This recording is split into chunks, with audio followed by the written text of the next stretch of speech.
அஸ்வின், அப்ப இதுக்கும் நீதான் காரணமா? பாபண்ணா உனக்கு என்னடா பண்ணாரு? எதுக்கு அவரை லஞ்சம் வாங்கினாருன்னு மாட்டி விட்டுருக்க? உனக்கு யாரெல்லாம் ஹெல்ப் பண்றாங்களோ அவங்க எல்லாரையும் நான் தூக்குவேன். என்னங்க? உனக்கு என்கிட்ட பிரச்சனை இருந்தா என்கிட்ட மோது. அத விட்டுட்டு டேய் பாபு என் ஃப்ரெண்ட்ரா, அவன் ரொம்ப நல்லவன். டேய் அவனை போய் ஏடா உன்னெல்லாம் சும்மா விட கூடாது. என்னங்க? வேண்டாம், விடுங்க அவனை. என்ன நீ ஷர்ட் எல்லாம் போட்டு அவனை அடிச்சு உங்க கையை அழுக்காக்கிக்காதீங்க. பாபு நான் தப்பு பண்ணாதவரு, அவர் நல்லவர்னு நிரூபிச்சு வெளியில கொண்டு வந்துடலாம். டைமுக்கு நமக்கு பணம் வந்துடக்கூடாதுன்னு இப்படி எல்லாம் இவன் தான் பண்ணிருக்கான். ஐயோ அக்கா, இதான் உங்ககிட்ட எனக்கு ரொம்ப பிடிச்ச விஷயம். பெட்ரோல் மாதிரி சும்மா டக்குன்னு விஷயத்தை பிடிச்சிக்கிறேன். வா மாம்ஸ், பாரு பார்த்து கத்துக்கோ. இந்த குடும்பத்துல யாருக்கும் மரியாதை தெரியாது, கூட கூட வாயாட மட்டும்தான் தெரியும். இந்த குடும்பத்துல வந்து சேரணும்னு ஏன் தலையெழுத்து.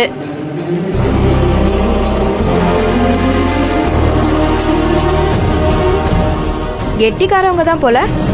2 பொண்ணையும் ஒண்ணும் இல்லாம கட்டி கொடுத்து அனுப்புறதுக்கு தனி சாமர்த்தியம் தான் வேணும். நல்ல வேலை உங்களுக்கு 2 பையன்தான். இன்னொரு பையனை பெற்றிருந்தா இந்த வாயாடியும் உங்க 3வது பையனை வளைச்சு போட்டிருப்பா. போனா போகுது, வயசுல பெரியவங்களேன்னு மரியாதையை பேசிக்கிட்டு இருந்தா. இதுக்கு மேல ஒரு வார்த்தை தப்பா வந்துச்சு. என்ன கௌரி, விசேஷன் கூப்பிட்டு வச்சு எங்களை அசிங்கப்படுத்துறியா? நேத்து பேஞ்ச மழையில இன்னைக்கு முளைச்ச காலம் இவ. என் முன்னாடி குரல்ல ஒசத்தி பேசுறா பாரு, நீ வேடிக்கை பாக்குற. பெரியமா நீங்க சும்மா இருங்க. கோகிலா ப்ளீஸ், பிரச்சனை வேண்டாம். கொஞ்சம் பொறுமையா இருமா. கோகிலா, இன்னைக்கு ஒரு நாள் கொஞ்சம் பொறுமையா இரு. ஏய், எல்லாரும் சொல்றாங்கல்ல, கொஞ்சமாச்சும் மதிச்சு நட. அகிலா, நியாயமா எனக்கு முன்னாடி நீ தான் கோவப்பட்டிருக்கணும். ஆனா நீ என்ன அமைதியா இருக்க சொல்ற? இந்த பாருமா, தப்பு யார் மேல இருந்தாலும் வீட்டுக்கு வந்த விருந்தாளிங்க கிட்ட, அதுவும் மாப்பிள்ளை வீட்டு சொந்தங்க கிட்ட கொஞ்சம் விட்டு கொடுத்து போறதுதான் காலங்காலமா பொண்ணு வீட்டோட வழக்கம். நானா உங்க வீட்டு படியேறி வந்து பொண்ணு கேட்டேன்? இல்ல சம்பந்தி. நானா கல்யாணம் பண்ணி வச்சேன்? இல்ல சம்பந்தி. நானா தாலி பிரிச்சு கோக்கணும்னு வீட்டுல வந்து கெஞ்சினேன்? இல்ல சம்பந்தி.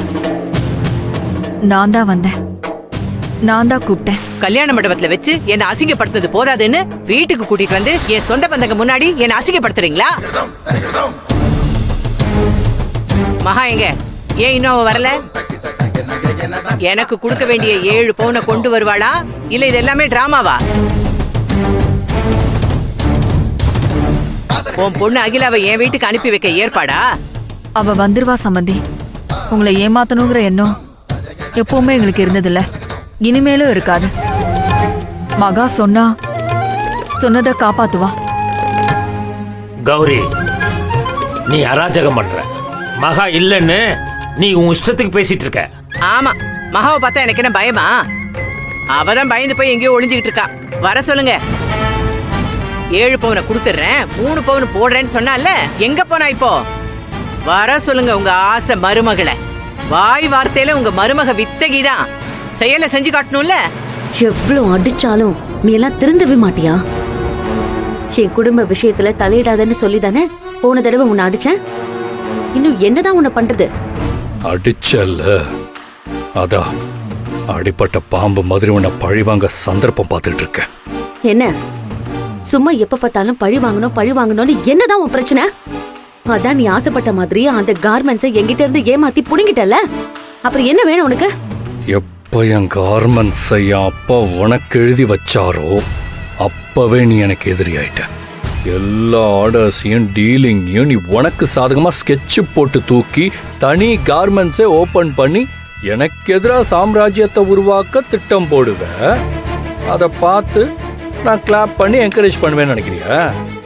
உனக்கு முன்னேறணும்னா உன் சுய புத்தியால உழைச்சு முன்னேறணும்டா. அடுத்தவனை அடிச்சு முன்னேறக்கூடாது, அதெல்லாம் வெற்றியே இல்ல. ஏன் இதெல்லாம் இவங்கிட்ட பேசிட்டு இருக்க? அந்த புத்தியெல்லாம் இருந்தா இவன் ஏன் இப்படி எல்லாம் பண்ண போறான்? தொழிலா இருந்தாலும் சரி, குடும்பமா இருந்தாலும் சரி, நீ எந்த வகையில தோத்து போய் நின்னாலும், அசிங்கப்பட்டாலும், அவமானப்பட்டாலும் அதுக்கு முழுக்க முழுக்க நான் மட்டும்தான் காரணமா இருப்பேன்.